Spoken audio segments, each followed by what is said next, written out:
Good afternoon, Madam Chair and honorable members. Thank you for the opportunity to meet with you this afternoon. I am here as the Chief Executive Officer of Century Initiative, and I'm joined by my colleague, John Meadow. We're a nonpartisan network of Canadians from the business, academic, and charitable communities. We share the belief that with the right approach to growth, Canada can enhance our economic strength and resilience here at home and our influence abroad. We also share a vision of a Canada that thinks and plans not just for today, but or not for the next election cycle, but for future generations of Canadians, because prosperity takes planning. And our planning must include a smart approach to immigration.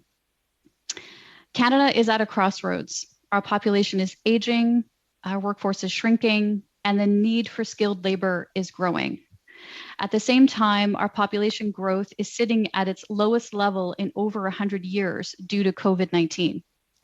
This represents a significant threat to Canada's long-term economic health and prosperity.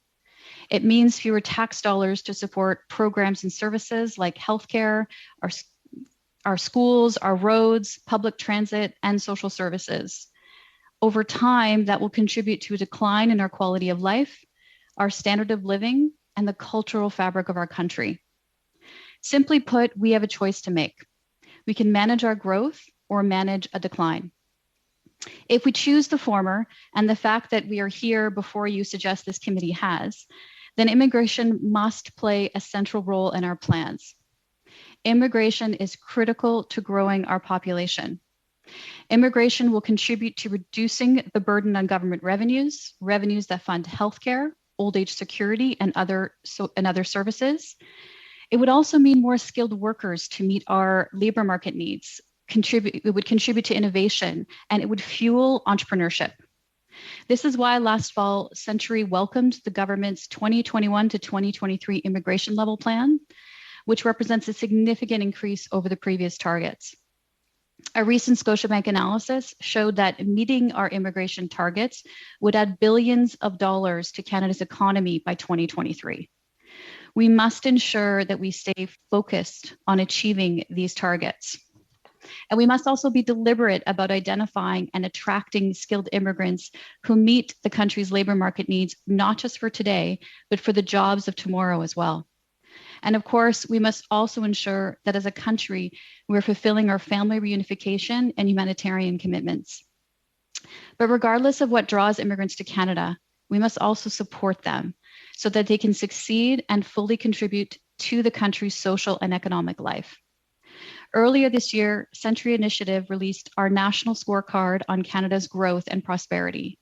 The scorecard is a unique new tool that we created to help Canada policy and decision makers track our progress in growing the country's population.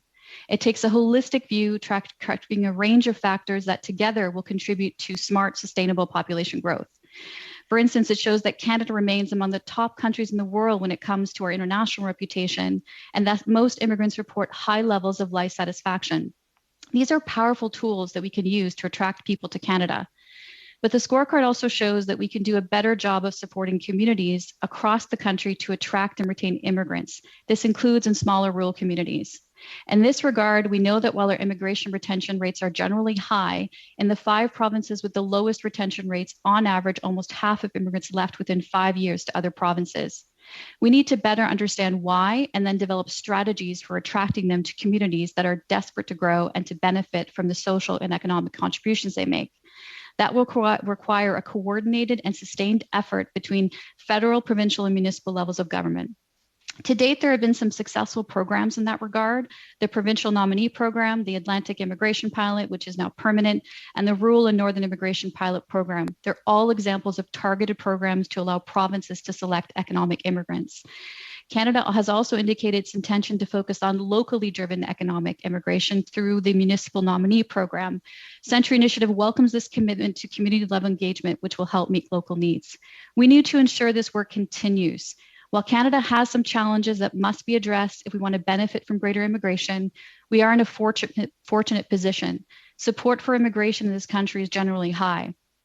We need to sustain that support through community level conversations, which can help local residents see immigration as a key part of their future.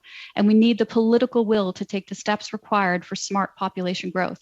We look forward to the government's response to the committee's work. These steps and others are essential to ensuring the benefits of immigration are widely shared across Canada. Thank you for the opportunity to speak with you today, and we look forward to your questions.